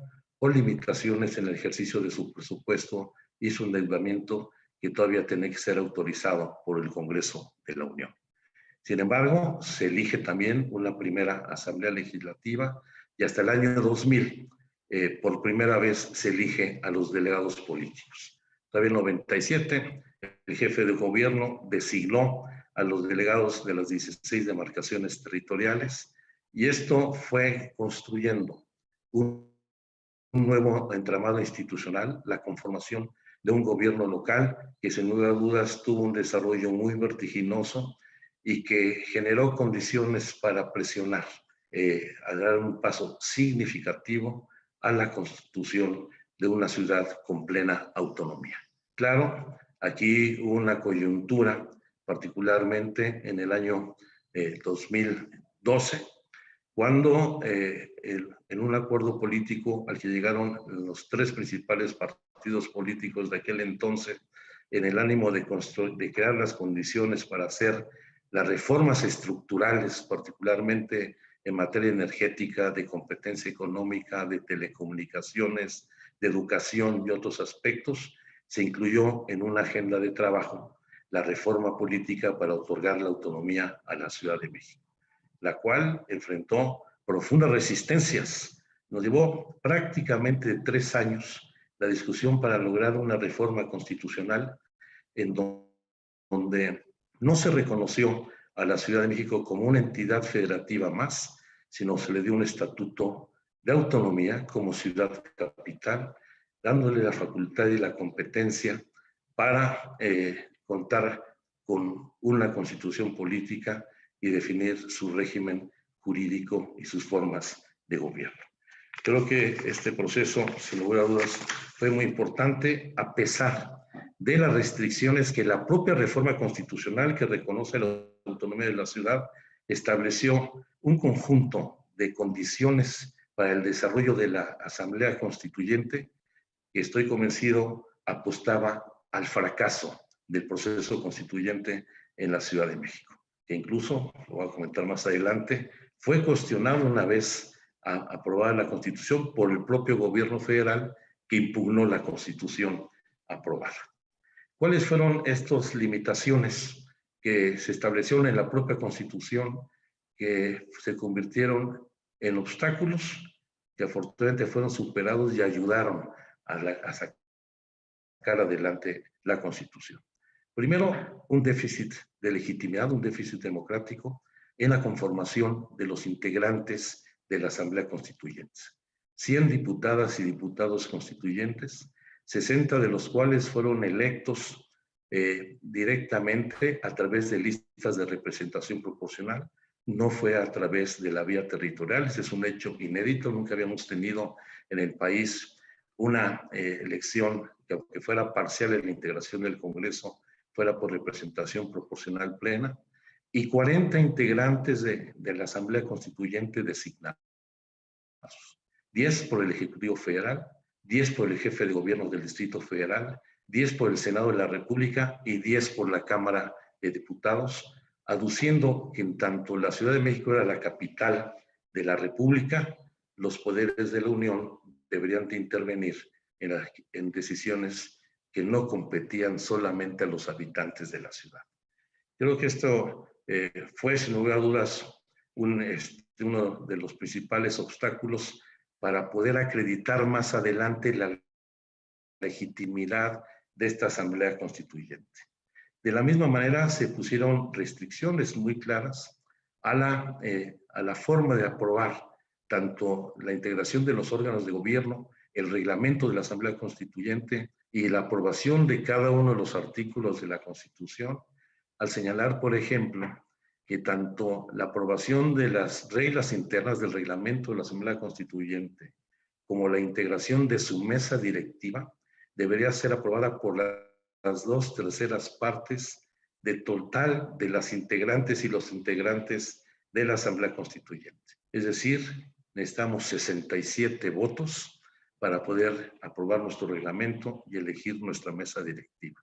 Lo que se matizó en la aprobación de los artículos de la Constitución, que se estableció que debería ser aprobada por las 2/3 partes de los constituyentes presentes en la sesión, lo cual, pues en todos los casos, representaba muchos problemas, más aún cuando en el proceso electoral para definir a los 60 diputados y diputadas constituyentes participó solamente el 38% de la lista nominal de electores de la Ciudad de México, lo cual también nos cuestionaba el nivel de legitimidad de todos los representantes.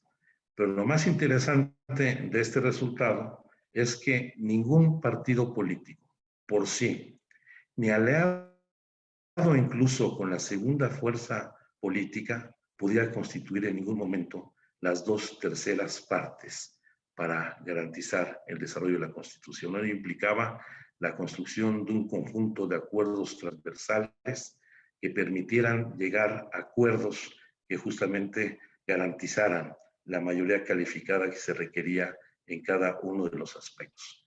Creo que afortunadamente hubo la madurez y la capacidad para elaborar un reglamento que, hay que decir, nos llevó casi un mes la discusión solamente del reglamento y de la integración de la mesa directiva, lo cual no es menor, más aún porque la tercera restricción que se estableció en la reforma constitucional es que se estableció un plazo perentorio para la aprobación de la Constitución. La Asamblea Constituyente se instalaba el 15 de septiembre de 2016 y debería estar aprobada el 31 de enero de 2017. Si no sucedía esa aprobación, no había Constitución para la Ciudad de México. Creo que fue un proceso de construcción institucional muy interesante, donde también se complementó la disposición constitucional de que debería de presentarse un borrador de constitución por parte del jefe de gobierno del Distrito Federal, que fuera el punto de partida para la discusión del Congreso Constituyente.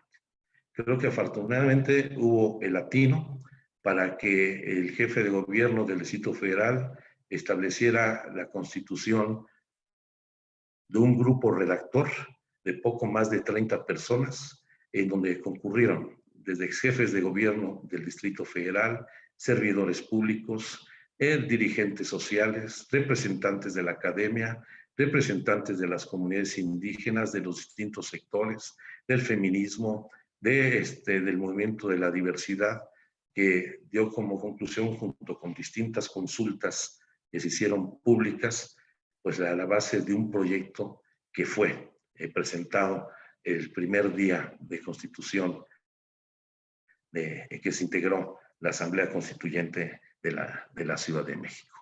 Pero había que darle mucho mayor legitimidad a este proceso, porque no estaba necesariamente en el ánimo de la ciudadanía, de los capitalinos, y había que establecer mayores modalidades de participación. Y creo que uno de los atinos que hubo en todo este proceso fue no solamente permitir la presentación de innumerables iniciativas, fueron más de 500 iniciativas presentadas por los propios constituyentes, incluso proyectos alternativos completos de constitución, sino se abrió la discusión a un parlamento abierto que permitió que cualquier ciudadano, hombre o mujer de la Ciudad de México, pudiera presentar propuestas de incorporación a la Constitución, y al mismo tiempo se presentaron también proyectos completos por parte de los ciudadanos. Hubo que discutir alrededor de 1,500 iniciativas distintas de proyectos de redacción de artículos de distintos títulos, que todos fueron discutidos y dictaminados en las comisiones legislativas, 8 que se integraron para el desahogo de la comisión.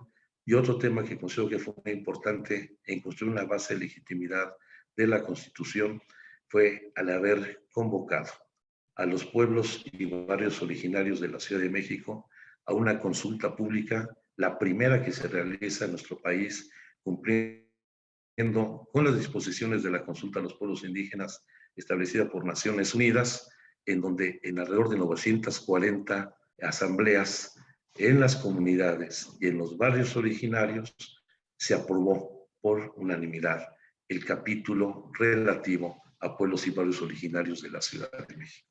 Creo que ese fue un proceso de construcción institucional muy importante, que se acompañó también de nuevas modalidades en la forma de discusión dentro de la Asamblea Constituyente, donde solamente se reconoció a la Asamblea Constituyente, sus comisiones de dictamen y a la mesa directiva como los órganos de gobierno de la misma, rompiendo con lo que tradicionalmente ha funcionado en los órganos legislativos de nuestro país, con la existencia de una Junta de Coordinación Política que prácticamente interviene toda la toma de decisiones en las discusiones, que ha llevado a que nuestros congresos locales, el Congreso Federal, se conviertan más en congresos de grupos parlamentarios y no en cámaras de diputadas, diputados, senadoras y senadores, lo cual nos permitió la construcción de acuerdos de carácter transversal con los distintos grupos parlamentarios.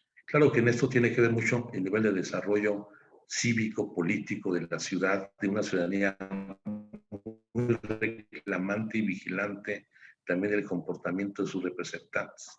Y el haber permitido esta discusión abierta, sin ninguna restricción, en el pleno de la Asamblea, permitió ver cómo el partido más conservador, en el caso del Partido Acción Nacional, votaba a favor el derecho al matrimonio igualitario, cosa que por lo general en otros estados de la República ese partido ha sido la principal fuente de oposición, o cómo el grupo parlamentario del Ejecutivo o del PRI apoyaron el derecho a una muerte digna, con parte de los nuevos derechos establecidos en la Constitución de la ciudad.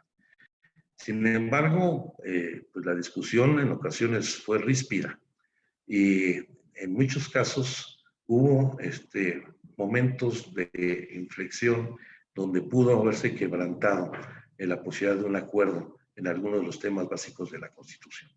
Y ahí hicimos cambios y ajustes al reglamento interno ya aprobado para permitir que en las discusiones pudiera haber reservas, no solamente de artículos específicos estén sometidos a la discusión de los dictámenes, sino de párrafos, de frases o de palabras específicas para evitar que se pudiera perder la discusión de un articulado o de un capítulo completo de la Constitución. Pongo un ejemplo cuando discutimos el concepto de ciudadanía universal en el capítulo de ciudadanía de nuestra Constitución. Que si no, bueno, hubo la negativa, no logramos la mayoría calificada para establecer el derecho de ciudadanía universal en la Ciudad de México, y hubo que retirar solamente esta palabra para poder aprobar el capítulo en conjunto. Creo que de la experiencia que se ha tenido en esta Asamblea Constituyente hay muchos temas que sin lugar a dudas estarán presentes en la discusión de otros procesos constituyentes. Uno de los temas más debatidos fue de la Carta de Derechos contenida en la Constitución, que sin lugar a dudas es la Carta de Derechos más avanzada, que no solamente retoma los avances ya logrados en el gobierno del Distrito Federal con su Asamblea Legislativa, donde se estableció en primera instancia las sociedades en convivencia, donde se estableció el matrimonio igualitario, la suspensión legal del embarazo, con un respaldo de la Corte en el sentido de que no podía haber regresividad en los derechos adquiridos en los habitantes de la Ciudad de México, sino que además fue tal la amplitud de los derechos que pues la oposición fundamentalmente se centró en que tantos derechos implicaban no solamente una carta de buenas intenciones, sino que no había recursos para garantizar el ejercicio de los derechos. En esto hay temas muy puntuales, hay una gran cantidad de anécdotas, pero discusiones como el ingreso mínimo universal, lo que es la renta básica, hubo que matizar el concepto para garantizar que pudiera establecerse en la Constitución, así como los principios de progresividad y los principios por persona. Más aún cuando en esta Carta de Derechos, pues en muchos casos de los derechos pues no requieren de recursos económicos, el derecho al libre desarrollo de la personalidad, el derecho a la no discriminación, el derecho a reconocer a la población migrante o en tránsito en la ciudad como ciudadanos con plenos derechos en la Ciudad de México, creo que son de los pasos más significativos. Y uno de los temas que sin lugar a dudas, y en esto Roberto Ischenschutz nos puede ayudar mucho, es el debate que giró en torno al derecho de la ciudad. Asumiendo... 2 minutos, Alejandro. Sí, ya con eso ya concluyo. El derecho a la ciudad, concebido como la garantía de todos los habitantes para tener acceso a infraestructura, equipamiento y servicios básicos, así como a todos los derechos reconocidos en la Constitución, donde hubo debates fundamentales como los relativos a la captación de plusvalía, en donde de nueva cuenta el centro de la discusión fue si se atentaba o no contra el derecho de la propiedad y la propiedad privada en la ciudad. Que es un debate que está presente en todos los procesos constituyentes, a pesar de que la Constitución de nuestro país establece con toda claridad la facultad de la nación para dictaminar todo lo relativo a las modalidades que adopte la propiedad privada, pública o social de acuerdo al interés público. Creo que hemos dado un avance muy importante, ahora el reto está en la implementación, porque de inmediato, a pesar de que cumplimos puntualmente con la aprobación de la Constitución, el 31 de enero estaba firmada por todas y todos los constituyentes, de inmediato el Ejecutivo Federal impugnó la Constitución de la Ciudad de México. Afortunadamente lo hizo de manera muy torpe, porque, por ejemplo, la Procuraduría General de la República de entonces impugnó toda la Carta de Derechos de la Constitución alegando que no se había desarrollado la consulta a los pueblos indígenas, a los pueblos originarios, cuando esta fue acreditada por las distintas agencias de Naciones Unidas. O luego encontramos, lamentablemente, intentos de la Asamblea Legislativa saliente por mitigar algunos de los cambios, como por ejemplo pretendió eliminar de la Constitución la obligación de establecer la integración paritaria del Congreso de la Ciudad con 33 diputadas y 33 diputados, cuando ya el propio constituyente, la Asamblea Constituyente, se había erigido en el primer órgano legislativo, y en este caso constituyente, con paridad de género, porque de las 100 constituyentes, 51 fueron hombres y 49 mujeres, y eso porque uno de los partidos, el Partido Verde Ecologista, no cumplió con los principios de paridad. Creo que hay todavía mucha brecha por recorrer, ver los temas vinculados con el desarrollo metropolitano, todo el sistema de planeación que se estableció en la Constitución, en donde el Comité de Planeación y el Plan de Desarrollo de la Ciudad tiene que contemplar una temporalidad de 20 años y que debe ser obligatoriamente cumplido, o ver las nuevas modalidades en lo que es la coordinación metropolitana, más aún cuando ahora hemos dejado atrás la figura de las delegaciones políticas para establecer la figura de alcaldías dentro de una administración unitaria. Ahorita lo que sea Claudio, creo que es algo que hay que tomar en cuenta, porque se mantiene el carácter unitario de la hacienda pública y de la prestación de algunos servicios, particularmente transporte, agua, seguridad pública, que entiende pues que una ciudad de esta magnitud pues no puede fragmentar la prestación de sus servicios, y por el contrario tiene que impulsar la coordinación del desarrollo metropolitano en 4 entidades que ahora congregan a 22 millones de habitantes y que son de los retos que tenemos en la implementación. Disculpen por lo que me haya prolongado, pero creo que vale la pena y sirve para complementar lo que aquí se ha planteado. Muchas gracias. Muchas gracias, Alejandro. De verdad, tremenda experiencia, tanto desde el punto de vista de las complejidades, de los logros, pero también has planteado un tema nuevo, que es la brecha entre este inmenso logro de tener un estatuto de Distrito Federal y una nueva institucionalidad y su implementación. Tengo tres preguntas, una para cada uno. En el caso de Fernando, yo quiero hacerle yo una pregunta, porque siento que lo interrumpí cuando estaba en lo mejor de su exposición sobre por qué en las ciudades capitales deberían estar en la Constitución, tenían que tener un estatuto y una autonomía territorial. A lo mejor, Fernando, en 2 minutos puedes profundizar un poco aquello, pero también tengo la pregunta para Paul, que es respecto del tema del derecho a la ciudad y la propiedad privada en la Constitución colombiana.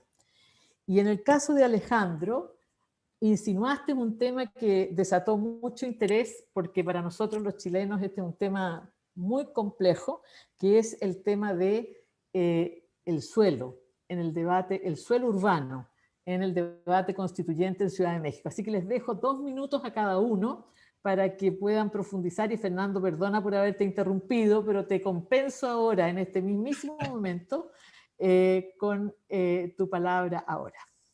Muy cortito, por razones del tiempo también.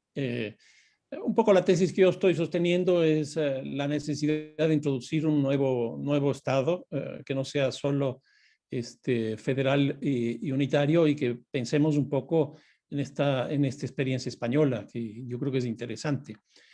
¿Por qué? Porque plantea la posibilidad de que sea un estatuto, que sea un Estado autonómico, y básicamente trasladado hacia los territorios. En el caso español, bueno, es mucho más evidente por la cantidad de países que tiene dentro del propio Estado.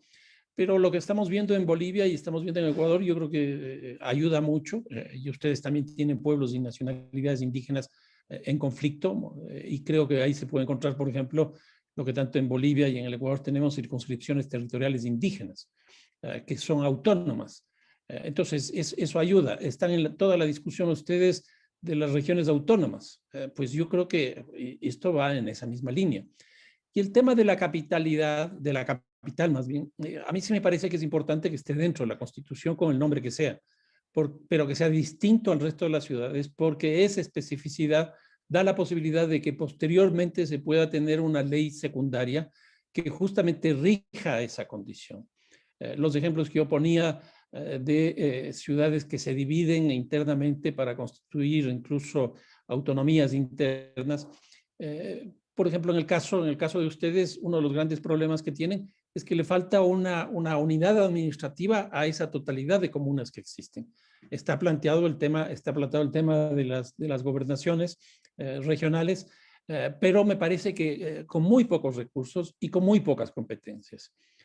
Claro, yo entiendo en el caso de Chile lo que decía Claudio, 42% de la población chilena está ahí, y elegir un gobernador es elegir otro presidente de la República, por los problemas que eso tiene, pero me parece que hay que ir en esa línea y definiendo, bueno, las tres patas de la autonomía, que es el tema democrático, es decir, que tiene que ser electo y que tiene que tener una gobernabilidad en esa perspectiva, que tiene que tener competencias explícitas y que tiene que tener recursos para que pueda esas competencias llevarse a cabo. Si eso no se tiene, pues lo que va a ocurrir es que va a seguir existiendo esa fragmentación tan fuerte. El ejemplo de San Salvador a mí me parece muy interesante y que habría que ver. Son 12 municipios en una ciudad mucho más pequeña, creo que tiene la mitad de población o menos de la mitad de la población de Santiago, pero ahí lograron construir una sola oficina de planificación para toda el área metropolitana.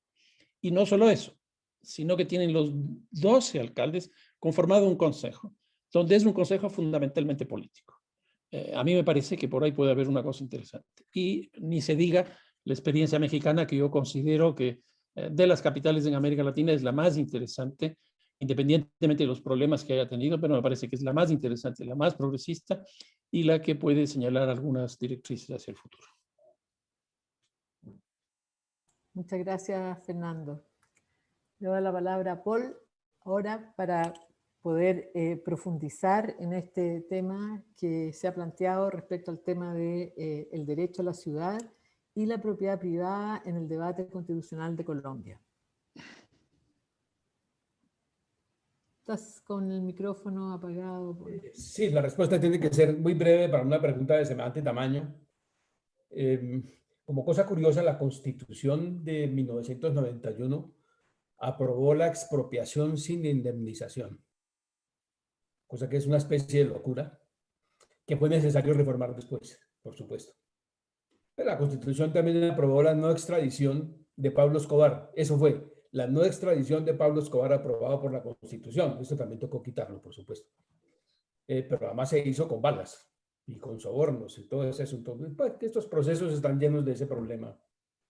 Okay. Y entonces ya en lo que es el núcleo de la Constitución colombiana tiene desde hace tiempo un precepto que es un poco católico, es un poco que viene creo que de los jesuitas, con una palabra rarísima. Dice, yo quería leer así textualmente, la propiedad es una función social que implica obligaciones. Eso yo nunca lo he podido entender y le he preguntado a los jorisperritos que me expliquen qué quiere decir es ahí. La propiedad es una función social, ¿no? La propiedad tiene una función social interesante, eso está bien, pero no sé qué es. En todo caso, la Constitución sí termina finalmente protegiendo la propiedad privada, pero tiene un artículo específico sobre plusvalías que ha tenido dientes, es decir, que ha originado legislación, y es que el Estado tiene la obligación de captar las plusvalías que esa actividad organística genere. Y han tratado de hacer algo con eso y hay diferentes maneras de captar la plusvalía. Algo se ha trabajado el tema. Y eso, por supuesto, no involucra pues atentar contra la propiedad privada, aunque se pueda alegar, pero eso ya parece ser un asunto un poquito, como digamos, doctrinariamente ya está medio aceptado, que las plusvalías generadas por la acción urbanística no tienen que pertenecer al propietario. Ahora, ese no era el tema de nuestro taller, ¿no? Que era qué legislación específica sobre la ciudad y sobre el derecho urbano debería estar incorporado en una constitución para darle fuerza a ciertas capacidades de gobierno que vendrían después. Eso no era nuestro tema de discusión. Nuestro tema de discusión era la capitalidad, etcétera, que es otra cosa.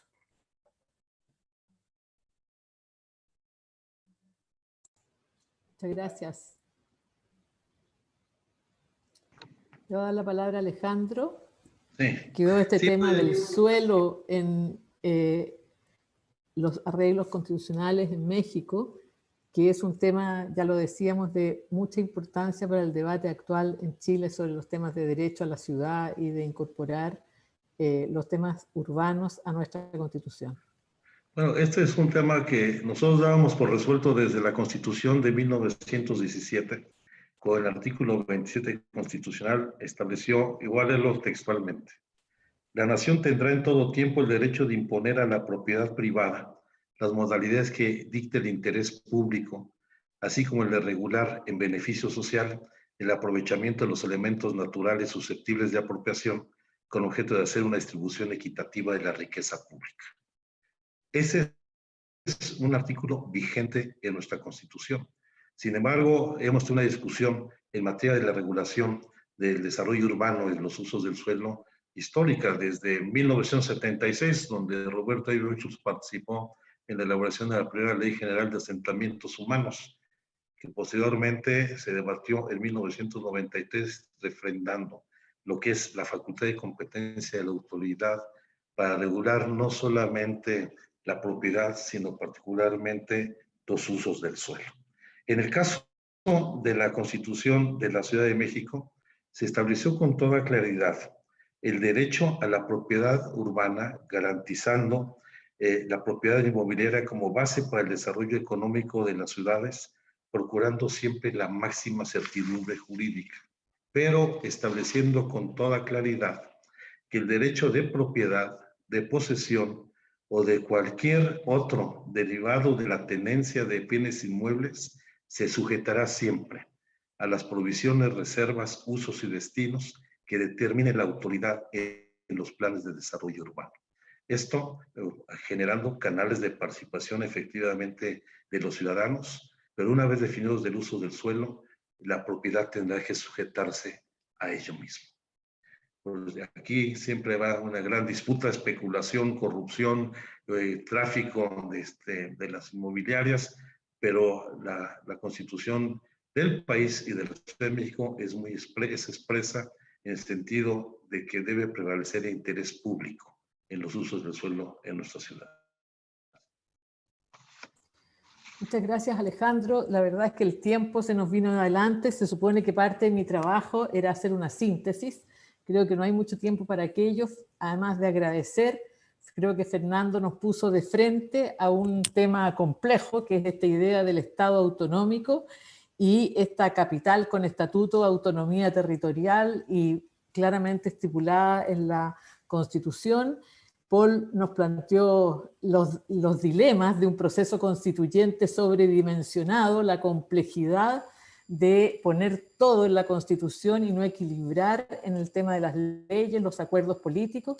Creo que Alejandro nos ha hablado de un proceso muy interesante, muy interesante, visto en México para darle al Distrito Federal el carácter de su autonomía, pero también el proceso constituyente y la forma en que se fueron constituyendo los acuerdos.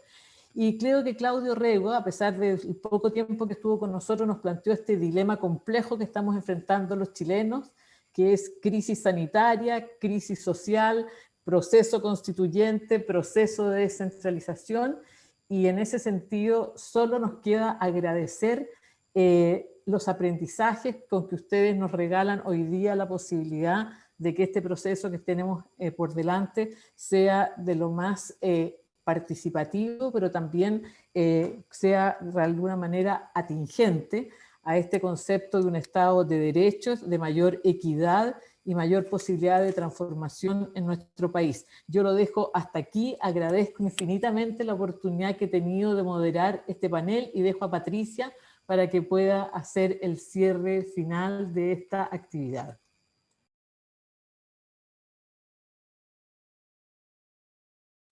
Sin micrófono. Está sin micrófono, Patricia. Muchas gracias, Paulina. no me queda más que agradecerles a todos esta sesión privilegiada que nos pone a pensar en los desafíos de nuestras constituciones respectivas y a pensar las ciudades a la luz de los procesos constituyentes y a la luz de las realidades urbanas, en muchos casos dramáticas y en muchos casos cruzadas por grandes batallas sociales de movimientos y procesos innovadores. Los convoco para mañana, para la sesión de mañana, que tiene pues una continuidad interesante en la que participará Raquel Rolnik de Brasil, Pedro Pires de Argentina, Roberto Ivenschutz por México. Tendremos la moderación de Lucy Winchester y comentará la sesión Germán Correa de Chile. Por favor, los esperamos en esta primera serie de 2 del tercer taller. Y la próxima semana les enviaremos el programa para jueves y viernes también. Muchas gracias, Ana. Muchas gracias, Alfredo. Muchas gracias a todos. Muchas gracias. Fernando, gracias. Buena suerte. Alejandro, gracias. Excelente reunión. Marcelo, gracias. Muy bueno.